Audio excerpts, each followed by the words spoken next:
Shalom et bienvenue dans le Seigneur, que la grâce du Seigneur Jésus-Christ, l'amour de Dieu et la communion du Saint-Esprit soient votre partage au nom suprême de Jésus-Christ de Nazareth. Bonsoir à tous et soyez la bienvenue à la suite de cette série d'enseignements qui a démarré le début de cette semaine et qui a pour thématique 8 types de serviteurs. Alors, avant de pouvoir voir la leçon d'aujourd'hui, nous allons, comme toujours, élever nos voix recommandées, c'est montre les mains de Dieu.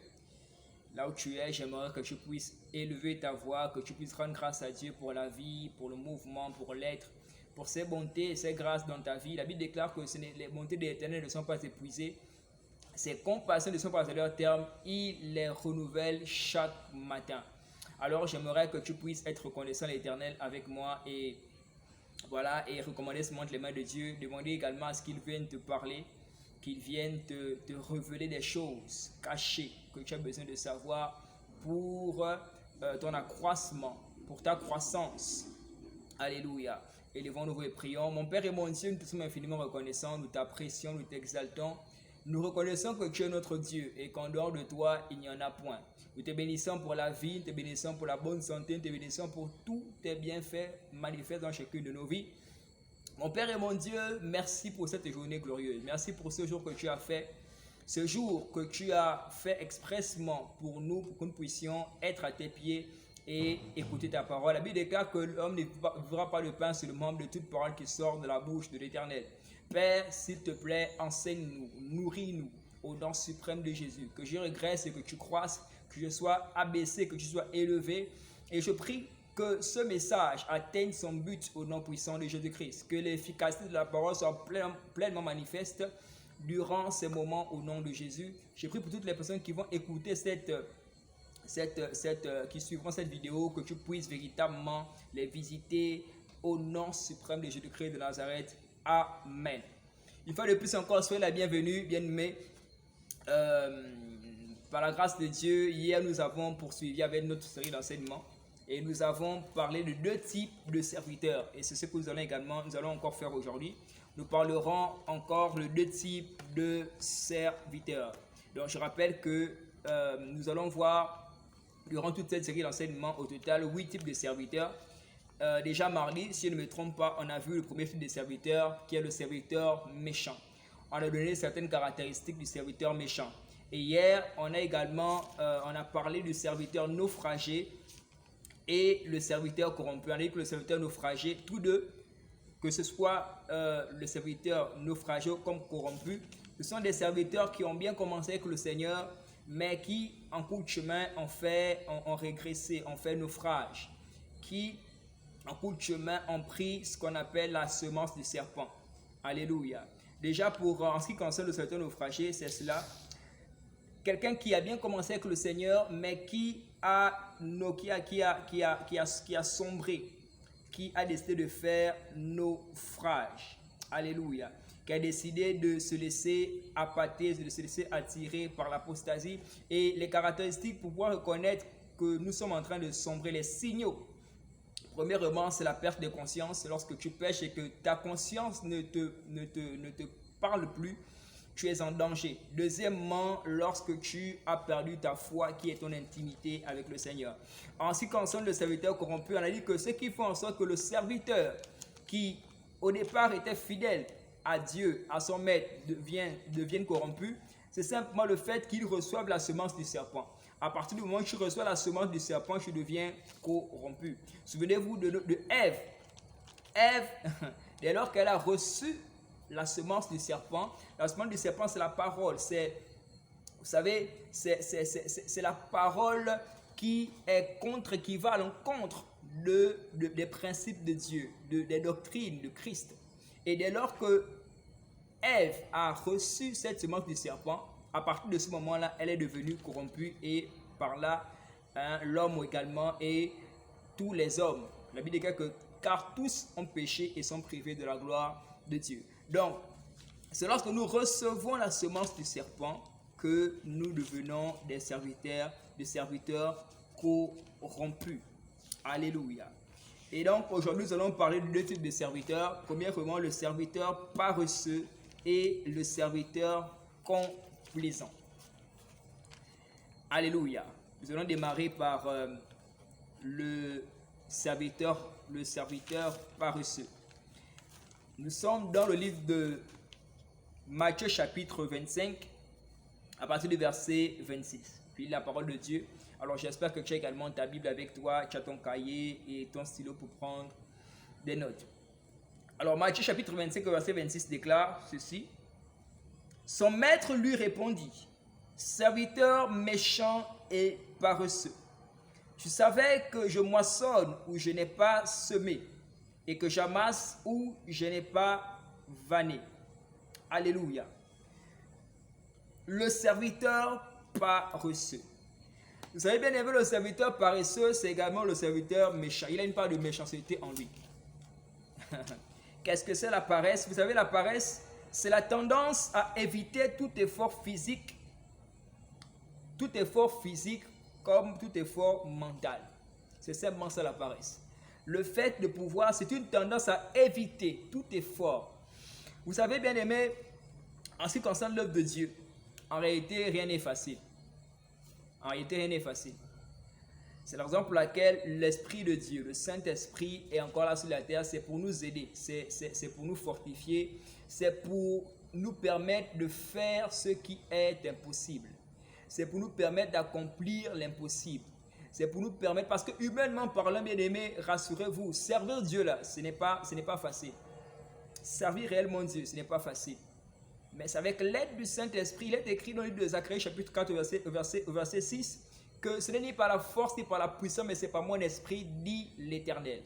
Donc, bien aimé, c'est par le Saint-Esprit qu'il est possible de tout faire. Et donc, ce n'est pas facile. Et la paresse, comme j'ai eu à le dire, la tendance à éviter tout effort physique, tout effort mental. Donc, ça voudrait dire que lorsque nous servons le Seigneur, il faudrait de l'effort. Il est vrai que l'Esprit de Dieu est là pour nous soutenir, pour nous aider. Mais il faudra aussi des efforts. Lorsque Dieu te confie, lorsqu'un maître te confie une tâche, il faudrait que tu puisses travailler de telle sorte que cette tâche soit bien faite. Et pour que la tâche soit bien faite et que ton maître soit satisfait, il faudrait que tu fournisses des efforts. Il faudrait que tu te sacrifies.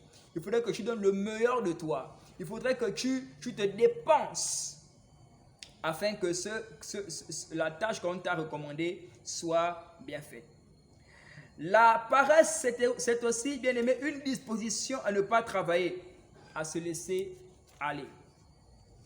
Le Seigneur, bien aimé, a horreur, ou sinon il déteste la paresse. Et il a de la haine pour les paresseux. Le Seigneur n'aime pas les paresseux. Non. Et d'ailleurs, lui-même, c'est quelqu'un qui travaille, c'est un travailleur. Tous les jours, le Seigneur travaille. Tous les jours, il travaille. Et par conséquent, nous également devons travailler tous les jours. Vous savez, dans ce monde, il y a un combat farouche. C'est-à-dire que si tu es un dormeur, si tu es un paresseux, tu es ce qu'on appelle inutile. Et c'est très dangereux parce que la Bible est comme de Matthieu chapitre 3 verset 10 que déjà la cognée est mise à la racine de l'arbre. Vous savez, nous sommes comme des arbres. Et nous devons porter du fruit. Le Seigneur s'attend à ce que nous puissions porter du fruit. Des fruits qui vont lui plaire. Déjà la cognée est mise à la racine de l'arbre. La cognée là, c'est la hache. La Bible dit que tout arbre qui ne porte pas de fruit sera retranché et jeté au feu. Quel est l'arbre qui ne porte pas de fruit? Bien, quel est le serviteur qui ne porte pas de fruit? C'est le serviteur paresseux. Dans Matthieu chapitre 25 ici, il s'agit d'un maître qui devait s'en aller et qui a remis des talents à ses serviteurs. 3 de ses serviteurs. Il en a remis 5 au premier, 2 au troisième et un seul au troisième. La Bible dit que ce sont la capacité de tout un chacun. Regardez un peu la différence de dons qui a été remis à tout un chacun. Certainement, ce maître-là savait, connaissait la capacité de tout un chacun, il connaissait la capacité de ce troisième serviteur. C'est la raison pour laquelle il lui a donné un seul talent. Et malgré cela, ce troisième serviteur a décidé de ne pas travailler, fructifier, faire valoir ce qui lui a été donné par son maître. Et comme je l'ai dit depuis le début, vous savez, tout type de serviteurs que nous allons aborder durant cette série d'enseignements, tous ont une récompense. Tous seront récompensés. Lorsque le maître te confie quelque chose, il te demande de faire valoir, sache qu'un moment viendra où il sera le retour et nous devions lui rendre des comptes. Et donc, à partir du verset 26, il est question là, le maître est venu et le premier a rendu compte, il a eu 5, il a fructifié, il a gagné 5 autres. Le maître était content de lui, le troisième également a fait fructifier, il a gagné 3 autres, il en a reçu 3, il en a gagné 3 autres. Le dernier, lui, il est venu et il a dit, je sais que tu es un serviteur méchant, je sais que tu es un maître dur, qui sème là où il n'a pas, qui récolte là où il n'a pas semé. J'ai pris ce que tu m'as donné, je suis allé cacher ça. Le serviteur paresseux, celui qui cache ce qui lui a été remis. Bien aimé, lorsqu'on te remet quelque chose, c'est pour un but bien précis. Lorsqu'on te remet quelque chose, c'est pour un besoin spécifique, un besoin précis. Et donc, le fait de ne pas œuvrer, de ne pas faire valoir ce que tu as, c'est un danger. Parce que ce que tu possèdes, beaucoup en ont besoin. C'est pour combler un besoin. Sachez que tout ce que le Seigneur a mis en nous, c'est pour combler un besoin. Alléluia.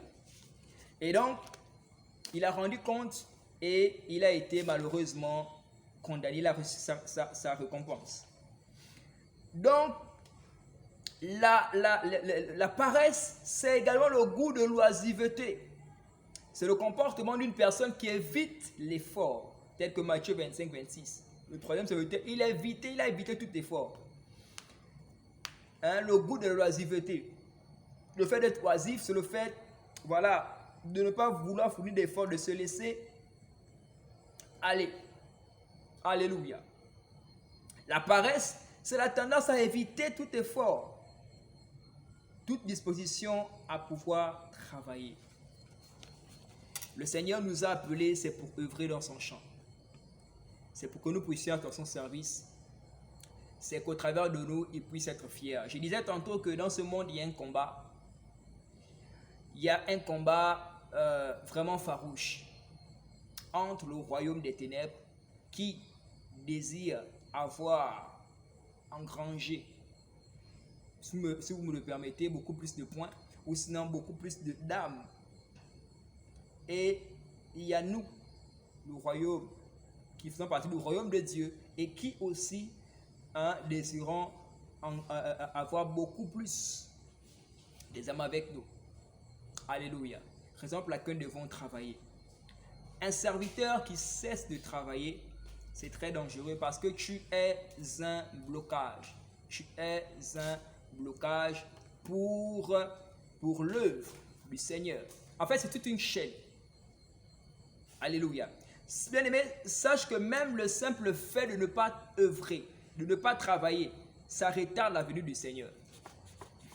Le simple fait que tu décides que je ne fais plus ce que j'ai été appelé à faire, ça retarde la venue du Seigneur. Alléluia. Ne soyons pas comme le serviteur paresseux qui a décidé de ne pas fournir tout effort, qui a décidé de ne pas travailler, de se laisser aller. Alléluia. Je prie le Seigneur qu'il m'accorde la grâce et qu'il t'accorde la grâce de ne pas être paresseux au nom suprême de Jésus-Christ de Nazareth. Le Seigneur viendra et nous devrions lui rendre des comptes pour notre service. Nous devrions lui rendre des comptes pour ce que nous avons fait avec ce qu'il nous a donné, ce qu'il a mis entre nos mains. Alléluia. Donc le serviteur paresseux, c'est un serviteur auquel son maître ne prend point plaisir. Et d'ailleurs même, je ne connais pas quelqu'un qui aime la paresse. Vous savez, je ne connais pas un maître ou un employeur qui va décider d'engager quelqu'un qui est paresseux parce qu'il se plaît à ce que son activité puisse produire. L'objectif de l'entreprise, c'est de pouvoir accroître la productivité. Mais lorsque tu as à tes côtés ou bien dans ton entreprise des serviteurs qui sont paresseux, donc qui ne sont pas là pour faire accroître l'entreprise, tu vas sanctionner ce dernier, c'est-à-dire que tu vas l'écarter de ton entreprise parce qu'il ne te sert à rien, il est inutile. Bien aimé, ne cherchons pas à être inutile. C'est très dangereux d'être inutile. C'est très dangereux d'être inutile, de ne pas fonctionner, de ne pas faire de ne pas fructifier ce que tu as. Le Seigneur a mis tellement de choses en toi. Il a mis tellement de choses en toi qu'il désire que tu puisses faire valoir cela, que tu puisses fructifier ce qu'il a mis en toi. Alléluia. Afin que son œuvre puisse avancer, afin que le royaume de Dieu puisse avancer. Alléluia. Voici en ce qui concerne le serviteur paresseux. Alléluia. On va passer au deuxième type de serviteur, le serviteur complaisant. Nous allons prendre nos Bibles dans le livre d'Apocalypse chapitre 2 à partir du verset 20. Apocalypse chapitre 2 à partir du verset 20, la Bible déclare ceci. Mais ce que j'ai contre toi, c'est que tu laisses la femme Jézabel, qui se dit prophétesse, enseigner et séduire mes serviteurs, pour qu'ils se livrent à l'impudicité et qu'ils mangent des viandes sacrifiées aux idoles. Je reprends ce verset. Mais ce que j'ai contre toi, c'est que tu laisses la femme Jézabel. C'est que tu laisses la femme Jézabel, qui se dit prophétesse, enseigner et séduire mes serviteurs, pour qu'ils se livrent à l'impudicité et qu'ils mangent des viandes sacrifiées aux idoles. La complaisance, très dangereux dans le service. Qu'est-ce que c'est la complaisance? Qu'est-ce que c'est le fait d'être complaisant? La complaisance, c'est la disposition à s'accommoder aux sentiments d'autrui pour lui plaire. En d'autres termes, c'est le fait de s'accorder. Tu fais tout pour plaire à quelqu'un. Sachez bien aimé que dans le service de Dieu là, tout ce que nous faisons, ce n'est pas pour plaire à un homme. D'ailleurs, nous ne travaillons pas pour un homme, nous travaillons pour Dieu. Autant que moi, que ce soit toi ou moi, nous avons tous été appelés, nous avons reçu l'appel en tant qu'ouvriers. Nous avons tous été établis. Et nous ne travaillons pas pour un homme, nous travaillons pour Dieu. Et par conséquent, la seule personne pour qui nous devrions travailler de manière de manière à ce qu'il y ait une satisfaction, c'est Dieu, c'est le maître. On ne travaille pas pour plaire à un autre ouvrier comme soi. On travaille pour plaire au maître. Parce que c'est le maître qui nous a embauchés. Et celui qui va nous récompenser. Celui qui a la capacité de nous récompenser. Alléluia. La complaisance, la disposition à s'accommoder aux sentiments d'autrui pour lui plaire. C'est aussi la disposition à accepter, à se conformer à la volonté d'autrui.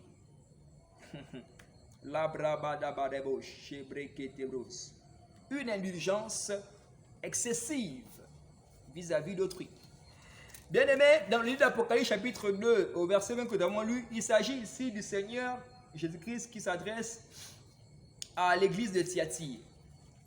Et la recommandation, ou encore, comment je vais dire, si je peux le dire ainsi, l'avertissement qu'il donne à cette église-là, il dit que ceux qui la contre cette église, d'abord au verset 19, il donne l'éloge. Il dit, je connais tes œuvres, ton amour, ta foi, ton fidèle service, ta constance et tes premières œuvres plus nombreuses que les premières. Mais ce que j'ai contre toi, c'est que tu laisses la femme Jézabel, la complaisance.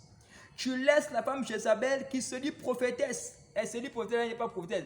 Mais l'objectif de la femme Jézabel, c'est quoi? C'est de pouvoir pervertir, c'est de pouvoir séduire, c'est de pouvoir livrer, emmener le serviteur à se livrer à l'impudicité et à manger des viandes sacrifiées aux idoles.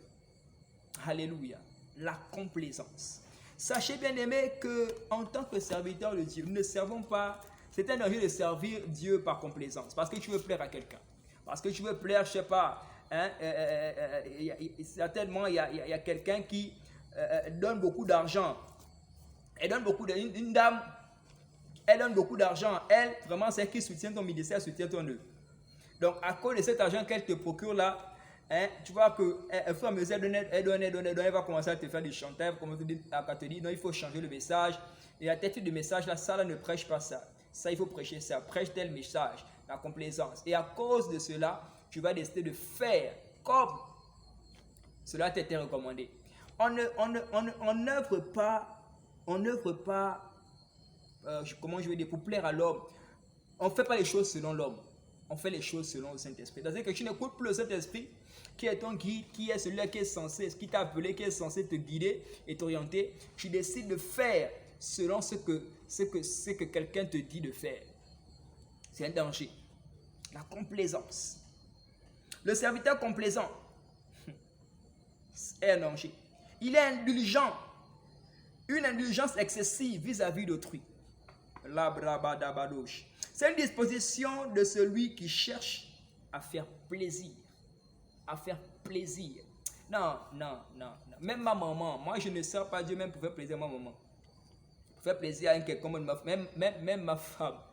Ma femme, ou bien... Non, je ne servirai pas Dieu pour lui faire plaisir.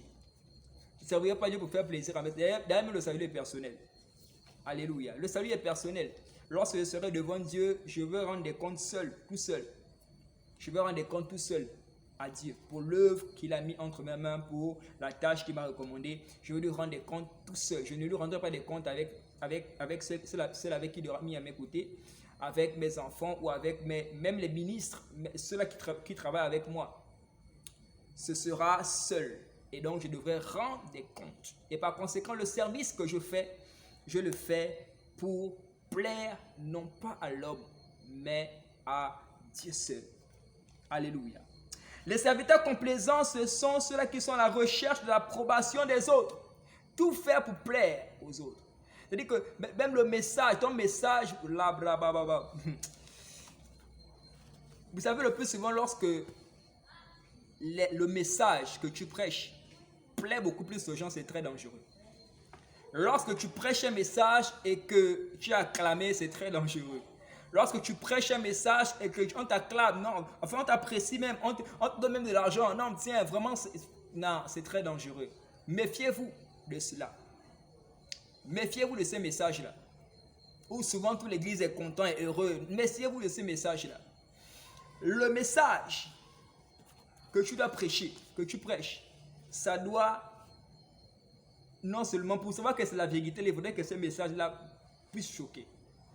Il faudrait que ce message, c'est-à-dire que lorsque tu prêches, tu donnes ce message-là, le peuple de Dieu, tu sens véritablement que ce message a percuté le peuple de Dieu. Tout ceci pour dire qu'on ne prêche pas pour recevoir l'approbation de quelqu'un. Non. On n'enseigne pas, ou je ne sais pas, je ne sers pas, même la croix, tu ne chantes pas pour plaire à quelqu'un. Tu es une sœur à la chorale, tu ne chantes pas pour plaire à un frère dans l'église. Non, je ne chante pas pour plaire au pasteur. Tu es à l'accueil, tu ne sers pas, tu n'accueilles pas les gens. Non. Tu le fais pour Dieu. Les serviteurs complaisants, ce sont des serviteurs qui sont à la recherche de l'approbation des autres. Lorsque tu fais, voilà pourquoi le plus souvent, lorsque tu fais quelque chose et qu'on ne t'acclame pas, tu es souvent triste, tu es aigri. Pourquoi? Parce que tu attends à ce qu'on t'acclame. Non. Cherche à ce que la personne qui va te récompenser soit Dieu. Souvenez-vous que Paul a dit quelque chose à son fils Timothée. Il dit, efforce-toi de te présenter devant Dieu, non pas devant un homme, comme un homme qui a fait ses preuves. Un ouvrier qui n'aura pas à rougir. Pourquoi il dit cela? Parce que il sait que ce serviteur qui a fait les choses selon Dieu, selon Dieu, il a fait les choses pour plaire à Dieu, non pas pour plaire à l'homme. Les serviteurs qui, devant le Seigneur, vont rougir, sont des serviteurs qui auront fait les choses selon l'homme, qui auront fait les choses par complaisance, qui auront fait les choses pour plaire à quelqu'un et non pas à Dieu. À partir de ce moment-là, ces serviteurs, lorsqu'ils se présenteront devant Dieu, ils vont rougir. Donc, efforce-toi de te présenter. Des fois, tu ne seras pas acclamé, tu ne seras pas apprécié à cause de ta manière de prêcher, à cause de ta manière de faire les choses. Tu ne seras pas véritablement, tu ne recevras pas quelquefois l'approbation des autres, ou sinon l'approbation que tu reçois des autres ce sera une minorité. La majorité là ne seront toujours pas d'accord avec toi. Mais si tu es dans la vérité, si tu fais les choses pour plaire à Dieu, sache que tu seras récompensé à ta juste valeur. Alléluia. Et force-toi de te présenter comme un ouvrier qui a fait ses preuves. Un ouvrier qui n'a pas à rougir, qui a dispensé droitement. Donc avec vérité, avec droiture. La parole de vérité. Alléluia. Le serviteur complaisant ou encore les serviteurs complaisants sont ces serviteurs qui veulent bien paraître. Non, moi je ne sers pas Dieu je ne prie pas Dieu pour chercher à bien paraître devant qui que ce soit. Non, c'est pas toi qui m'as appelé. Est-ce que c'est toi qui m'as appelé? Non, ce n'est pas toi qui m'as choisi. D'abord, même ma vie ne dépend pas de toi, ça dépend de Dieu. Et par conséquent, je fais tout pour plaire à celui à qui m'a donné la vie et qui m'a appelé à son service. Non, on ne fait pas les choses pour bien paraître. Tu ne chantes pas pour bien paraître aux yeux de certains ou quoi que ce soit. Le serviteur complaisant, ce serviteur qui cherche à bien paraître. Ce serviteur qui est prêt à qui sont prêts à tout accepter. Tout accepter. Pour bien paraître, tout accepter parce qu'il veut être aimé des autres, parce qu'il veut apprécier de tout le monde, parce qu'il veut... Non. Le Seigneur permet que nous puissions donner ce message, c'est pour nous interpeller. Alléluia. À ne pas servir Dieu avec complaisance. Bien-aimé, l'amour de la vérité fera en sorte que tu sois persécuté. Il faut que tu le saches. L'amour de la vérité. Vous savez, le plus souvent, le serviteur complaisant, c'est ce serviteur-là qui n'est pas dans la vérité, qui ne prêche pas la vérité. Parce que, rassurez-vous, la vérité fait mal, quelquefois. J'ai un père qui dit souvent que même si la vérité sent mauvais, mais c'est pour ton propre bien. Même si la vérité fait mal, c'est pour ton propre bien.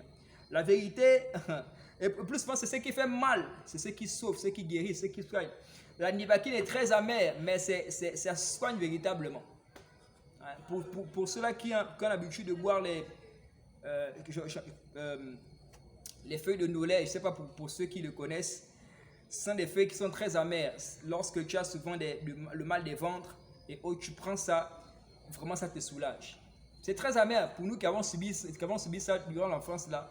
On connaît on connaît tout ça, donc je sais de quoi je parle. Mais c'est quelque chose qui soigne véritablement. Plus souvent les choses sucrées là.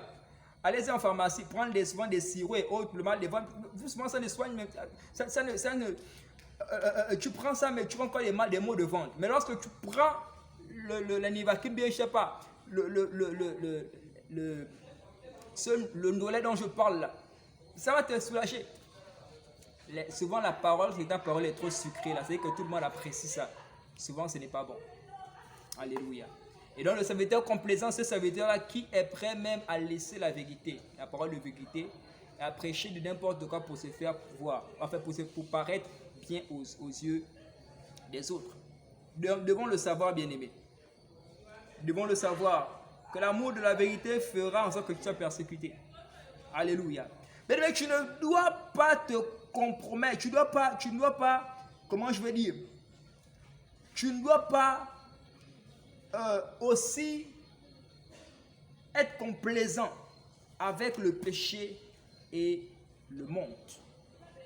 Alléluia. N'aimez pas le monde, dis les choses qui sont dans le monde. Celui qui aime ces choses, l'amour de Dieu n'est point en lui. Alléluia.